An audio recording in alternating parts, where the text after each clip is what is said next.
O toque do telefone era um som tão constante na vida de Carla que se fundia à trilha sonora de sua existência.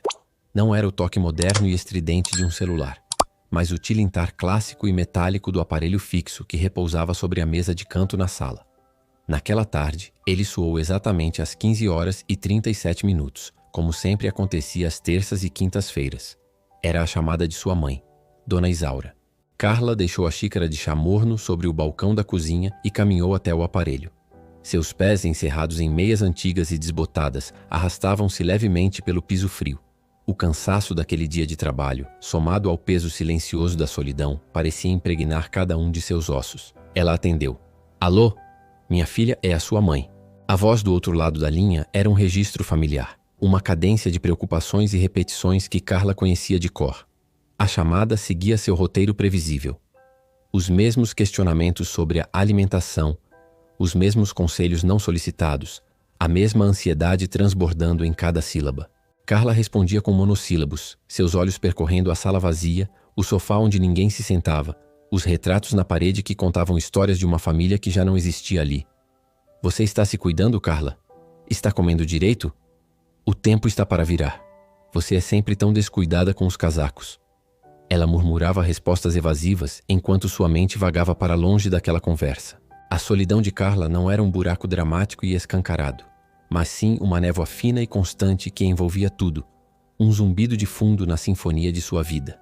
Ela não desejava riquezas ou grandezas. Seu coração, ainda capaz de gestos generosos mesmo após tanto desgaste, ansiava por algo simples e profundo, um pouco de dignidade no seu silêncio, um amor verdadeiro que a visse para além da filha solteira e da funcionária exemplar.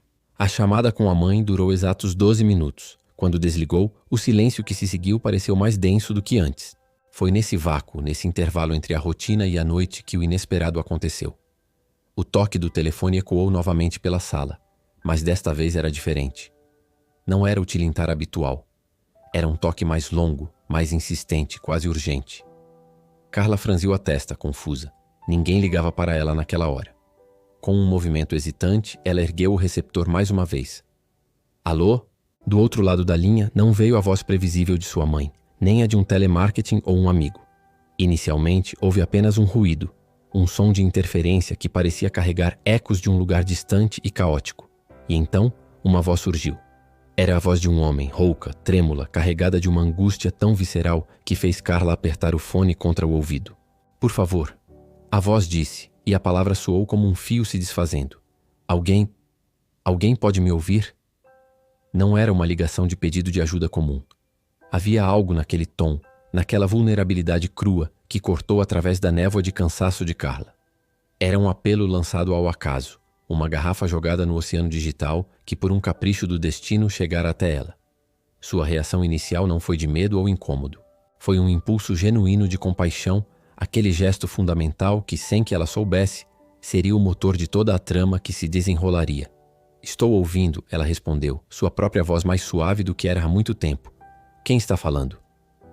Naquele instante, parada no centro de sua sala silenciosa, com a voz de um estranho desesperado como sua única companhia, Carla não poderia imaginar que a história que terminaria em revelações devastadoras e na reconfiguração completa de sua vida havia começado com algo tão simples e ao mesmo tempo tão complexo quanto atender uma chamada.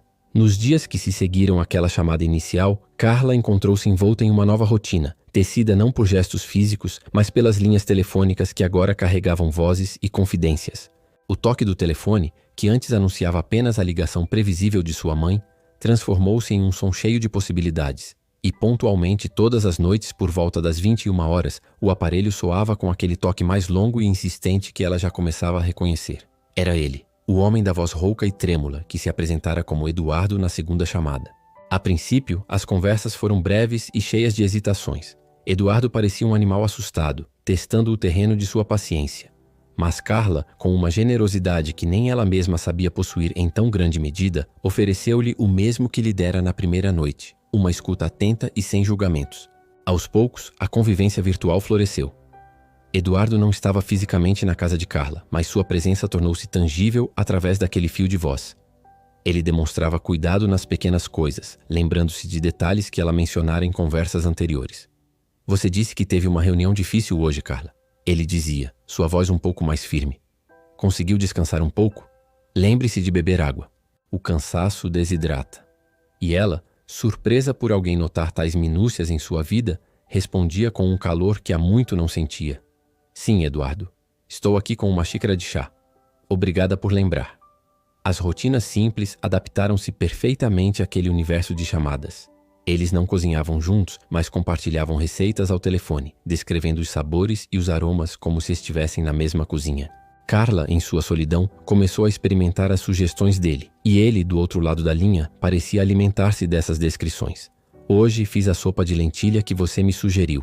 Ela contou uma noite, sua voz suave. Ficou muito boa. Acrescentei um pouco de coentro, como você disse. Fico feliz, Eduardo respondeu, e ela pôde ouvir o sorriso em sua voz. A comida feita com carinho sempre aquece a alma. Os silêncios, que antes pesavam sobre Carla como uma lápide, agora ganhavam novo significado. Havia momentos em que nenhum dos dois falava, e o único som era o respirar sincronizado através da linha. Era uma intimidade simbólica, um abraço dado na ausência de palavras, um beijo suave plantado no ar entre um fone e outro. Nessas pausas, Carla sentia-se vista e reconhecida não pelo que fazia, mas pelo que era.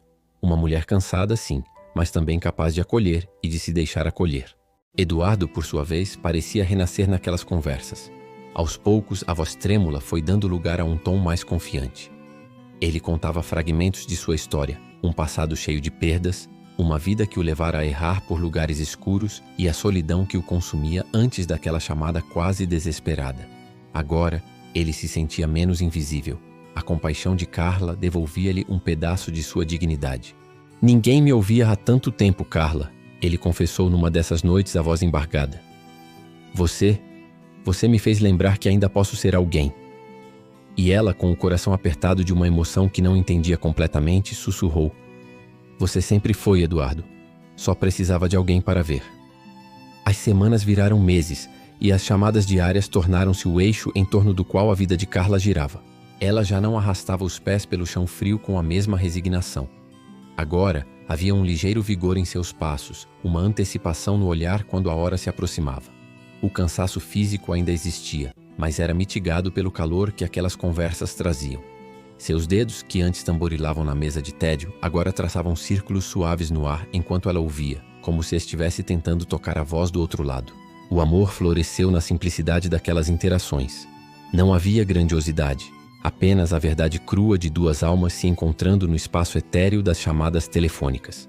Eduardo preocupava-se com ela de formas práticas.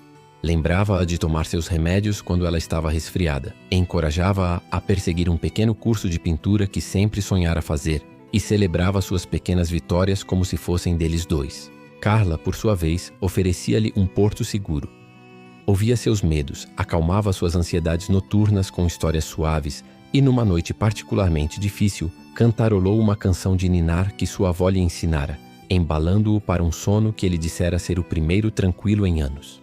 O leitor, envolvido nessa dança de vozes e silêncios, podia acreditar que aqueles dois mereciam a felicidade que nascia do cuidado genuíno. O amor não precisara de um encontro físico para brotar, enraizara-se no terreno fértil da escuta e da compaixão. Mas como em qualquer história digna desse nome, a sombra de um conflito pairava no horizonte. Ainda que nada tivesse sido dito explicitamente, Carla sentia, no fundo do peito, que aquele idílio construído por telefone era frágil demais para durar para sempre. Ela não sabia quando ou como, mas intuía que a realidade eventualmente bateria à sua porta, ou melhor, ao seu telefone, exigindo mais do que palavras podiam oferecer. Por enquanto, porém, deixava-se levar pela doçura daquelas noites, onde a chamada não era apenas um som, mas um fio condutor de afeto que ligava dois corações solitários. A tranquilidade que Carla construíra, tijolo a tijolo, em suas noites de conversas com Eduardo, desmoronou com a violência de um terremoto silencioso. O agente do caos não foi um vilão distante ou um estranho mal-intencionado, mas a pessoa cuja voz ela conhecia desde o ventre, sua mãe, Dona Isaura. A chamada chegou em um sábado à tarde, fora do horário habitual. O sol entrava pela janela, iluminando poeiras que dançavam no ar, mas uma premonição gelou os dedos de Carla antes mesmo de ela atender. Carla, você senta. Preciso falar com você. A voz de Dona Isaura era um fio de aço, carregado de uma urgência funesta. Carla sentou-se, os joelhos fracos. O coração batia descompassado contra suas costelas. Mãe, o que houve? Está tudo bem? É sobre esse tal de Eduardo. As palavras saíram cortantes. Você acha que eu ia ficar quieta, minha filha? Uma mulher sozinha falando com um homem que nem conhece? Fui atrás. Investiguei. Carla sentiu um nó na garganta. Investigou? Mãe, como assim? Contratei um detetive, um homem sério. E ele descobriu tudo. A voz de Dona Isaura baixou, tornando-se um sussurro dramático e venenoso. Eduardo Silva não existe. O nome é falso. O homem que fala com você é um vigarista profissional, Carla. Um ex-presidiário. Ele foi condenado por estelionato, por aplicar golpes em mulheres exatamente como você. Sozinhas, com um coração generoso demais. O mundo de Carla inclinou-se. O ar pareceu rarefeito. Não é possível. Ela sussurrou, as mãos trêmulas. Ele é tão gentil. É a lábia deles, minha filha. É assim que funcionam. Ele está te estudando, ganhando sua confiança. Qual é o próximo passo? Pedir dinheiro? Aparecer aí na sua porta para Deus saber o quê? Eu não vou permitir. Você corta contato agora. Agora mesmo. A mentira, urdida com fios de meias-verdades e distorções malignas, não encontrou resistência na ingenuidade de Carla, mas sim em um terreno já fértil de velhas feridas e inseguranças. Ela se lembrava de seu ex-marido, que também fora tão charmoso no início e a tinha traído e humilhado. Lembrava-se de todas as vezes em que se sentira tola, em que confiara e se dera mal. O medo, alimentado pelo amor distorcido de uma mãe superprotetora e pelo seu próprio trauma, foi mais forte do que todos os meses de conversas sinceras. Ela não questionou, não confrontou Eduardo. Acreditou. Acreditou porque era mais fácil aceitar a mentira do que correr o risco de que a beleza daquela conexão fosse real e ainda assim pudesse machucá-la novamente. Naquela noite, quando o telefone tocou às 21h, Carla ficou paralisada, olhando para o aparelho como se fosse uma serpente. O toque insistiu, longo e ansioso, ecoando na sala silenciosa. 7 vezes. Ele ligou 7 vezes. Ela não atendeu. Na 7ª chamada, ela se aproximou, tomada por um tremor convulso, e desligou o cabo do telefone da tomada. O silêncio que se seguiu foi o mais devastador de todos. Era um silêncio pesado, carregado de ausência, de abandono, de uma decisão irrevogável. Ela não comeu. Sentou-se no sofá encolhida e ficou olhando para a parede. Não dormiu. A cama, na qual às vezes ela deitava para falar com ele, parecia um território hostil e gelado. Não chorou. As lágrimas ficaram presas em um lugar profundo dentro de seu peito, formando um bloco sólido de dor. A separação foi devastadora, mas silenciosa. Não houve gritos, não houve explicações. Apenas o corte abrupto, o desaparecimento. Carla executou a sentença que sua mãe e seus próprios demônios ditaram. E Eduardo, do outro lado da linha, recebeu a pena máxima sem nunca saber o crime que cometera. Nos dias que se seguiram, a casa transformou-se de novo em uma caverna de solidão. O vazio era uma presença física. Cada canto sussurrava o eco da voz dele. A xícara de chá já não tinha graça. O silêncio da noite não era mais um companheiro, mas um carcereiro. Ela era um fantasma da própria vida. Não comia, não dormia, não sorria. A rotina rítmica de sofrimento se instalou, uma repetição monótona de dor e arrependimento mudo. Ela havia acreditado na mentira e, ao fazer isso, tinha traído a si mesma e ao único sentimento verdadeiro que conhecera em anos. O leitor, que havia torcido por aquele amor nascido do cuidado, sofria junto com ela, testemunhando a queda silenciosa de Carla no desespero, e perguntava-se, com o coração apertado, se haveria um dia a possibilidade de um reencontro. A queda de Carla foi lenta e silenciosa, um naufrágio em águas paradas. O corte abrupto com Eduardo não a libertou. Pelo contrário, lançou-a em um abismo muito mais profundo do que a solidão que conhecia antes dele. O apartamento, outrora um refúgio que ganhara cores com as conversas noturnas, tornou-se uma cela úmida e sombria. O telefone, agora permanentemente desconectado, era um monumento à sua própria covardia e à traição em que ela mesma havia consentido. Os dias fundiram-se em uma sucessão monótona de dor. Ela cumpria suas obrigações profissionais de forma automática, um fantasma que digitava relatórios e atendia chamadas de trabalho com uma voz que não era a sua. O cansaço físico era tão profundo que cada movimento exigia um esforço sobre-humano. Seu corpo, antes já cansado, agora parecia carregar o peso de todo o mundo. As olheiras sob seus olhos tornaram-se permanentes, vincos roxos de noites em claro, encarando o teto e revirando cada palavra, cada entonação da voz de Eduardo, tentando encontrar a falsidade que sua mãe jurou existir. Ela não encontrava. Só encontrava gentileza e uma vulnerabilidade que ecoava a sua própria. O vazio era uma presença física. A cama onde tantas vezes se deitara para ouvi-lo estava fria. Ela já não cozinhava. A geladeira estava quase vazia, e a fome era uma sensação distante, abafada por um aperto constante no estômago. O silêncio da casa era interrompido apenas pelo tic-tac do relógio na sala, que marcava a passagem de um tempo que para ela parecia ter parado. Foi neste estado de quase desistência total que o símbolo de vida se fez notar. Primeiro foram as náuseas matinais, que ela atribuiu ao estresse e à má alimentação. Depois, o atraso. Um atraso que se estendeu por uma semana, depois 2. O corpo, que ela negligenciava, insistia em enviar um sinal, um lembrete teimoso de um futuro possível. O medo foi um jato de adrenalina gelada. Grávida. Sozinha. A possibilidade era ao mesmo tempo aterradora e esperançosa. Um laço final e irrevogável com Eduardo, mesmo que ele nunca soubesse. Uma razão para levantar da cama. Uma vida para proteger. Foi então que o momento de quase desistência, aquele instante crucial de onde não há retorno, chegou. Uma noite, parada diante do espelho do banheiro, olhando para seu próprio rosto pálido e consumido pela tristeza, a ideia insinuou-se. Um frasco de comprimidos para dormir, prescritos em outra época, estava no armário. Seria fácil. Acabar com aquela dor constante, com a humilhação de ter acreditado numa mentira, com o fardo esmagador de criar uma criança sozinha. O cansaço era tão profundo que a eternidade parecia um descanso sedutor. Seus dedos trêmulos abriram o armário. O frasco estava lá, branco e inócuo. Ela o pegou. O plástico era frio contra sua pele. O silêncio na casa era absoluto, aprovando-a. Era a solução mais simples, a única saída lógica para alguém no fundo do poço. Mas algo a segurou. Não foi um raio de luz, nem uma epifania grandiosa. Foi uma lembrança. A lembrança da própria voz de Eduardo numa de suas primeiras conversas, dizendo com uma sinceridade que doía: Carla, a sua voz é o único lugar onde eu me sinto seguro. É o meu porto. Ela olhou para o frasco, depois para seu próprio reflexo no espelho, para os olhos afundados que já não reconhecia.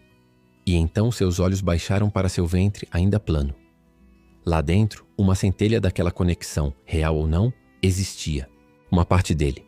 E ao olhar para si, ela viu não apenas a sua própria dor, mas a da criança que poderia carregar. Se ela desistisse, estaria desistindo dos dois. Com um soluço rouco, um som que rasgou o silêncio da casa, ela deixou o frasco cair no chão. As pílulas se espalharam pelo piso como confete de um funeral interrompido. Ela deslizou pela parede até sentar no chão frio e chorou. Chorou como não chorava desde a primeira noite em que ignorara a chamada dele. Foram lágrimas de desespero, mas também de rendição àquela nova realidade. Na manhã seguinte, com o rosto inchado e uma determinação frágil brotando do fundo de seu desespero, ela saiu de casa. Caminhou até a farmácia na esquina, suas pernas fracas tremendo. Comprou o teste. O anjo humano da vez foi uma farmacêutica de meia-idade, que ao ver sua palidez e suas mãos trêmulas, disse com uma bondade simples: Vai ficar tudo bem, querida. Respira.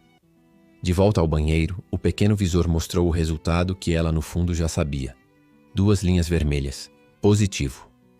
Carla colocou a mão sobre o ventre. Não havia alegria ainda. Apenas um respeito solene. Um peso diferente de todos os outros que carregava. Era o peso da responsabilidade. O peso da vida. Ela havia tocado o fundo do poço e no momento exato em que ia desistir de tudo, algo, a memória de um porto seguro oferecido, a promessa de um novo começo, a fez levantar. Agora, ela não estava mais apenas sobrevivendo. Estava, mesmo sem saber como, carregando uma razão para viver. Os meses que se seguiram foram de uma solidão preenchida. Carla, movida por uma força que não sabia ter, focou-se na gravidez. A vida dentro de seu ventre era seu porto seguro, sua razão para levantar, comer e respirar. Ela reconectou o telefone, mas apenas para o trabalho e para as intermináveis chamadas de sua mãe, que agora misturavam preocupação com um remorso não confessado. Carla a ouvia com uma distância pacífica. A dor havia aplacado a raiva. Ela preparou o quarto do bebê, pintou as paredes de um amarelo suave e costurou roupinhas minúsculas com mãos que já não tremiam. O parto chegou numa madrugada de chuva.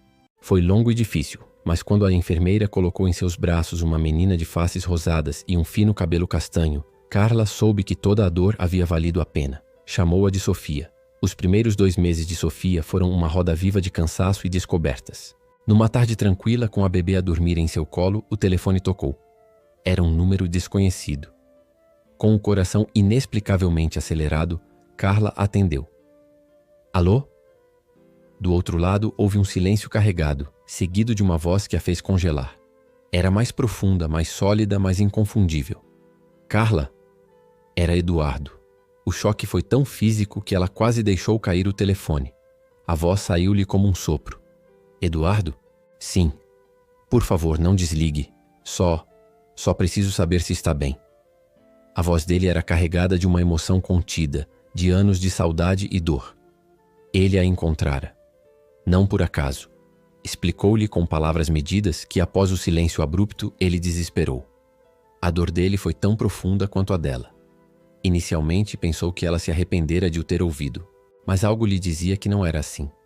Ele partiu à sua procura, uma busca que o levou a reconstruir a sua própria vida primeiro. A mentira de Dona Isaura tinha um fundo de verdade. Ele tinha um passado difícil, de erros e um período na prisão por um crime não violento, relacionado com dívidas. Mas a parte do vigarista profissional era uma invenção cruel da mãe, que usou um homônimo para assustá-la. Eduardo não era um vigarista.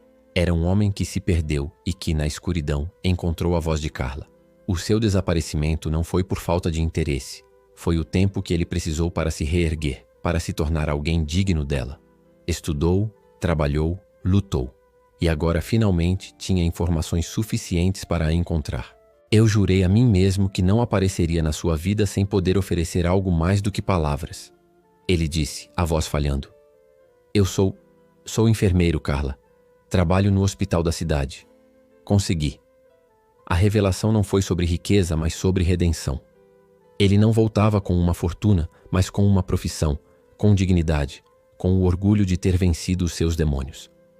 A sua riqueza era a transformação interior. Carla chorou.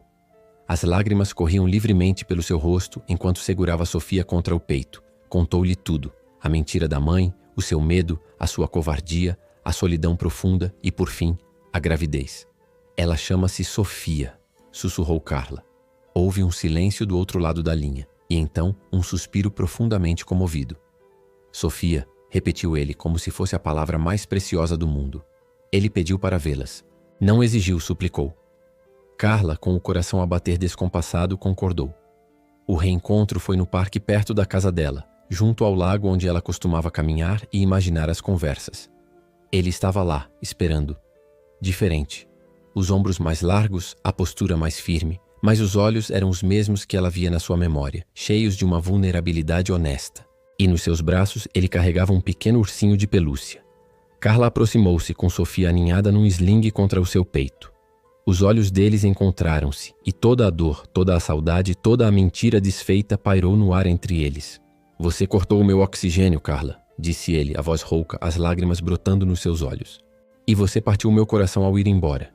Ela respondeu sem acusação, apenas constatando um fato. Ele não tentou desculpar-se com grandiosidades. A sua prova de caráter foi simples e profunda. Ele estendeu a mão e tocou suavemente na mão minúscula de Sofia que saía do sling. Eu não sabia, sussurrou com uma reverência que vinha da alma. Eu prometo que serei digno das duas. Não preciso que você acredite em mim agora. Vou provar. Todos os dias. Ele não se focou no passado, mas no futuro. Não reivindicou paternidade, ofereceu cuidado. Não pediu perdão. Ofereceu compromisso.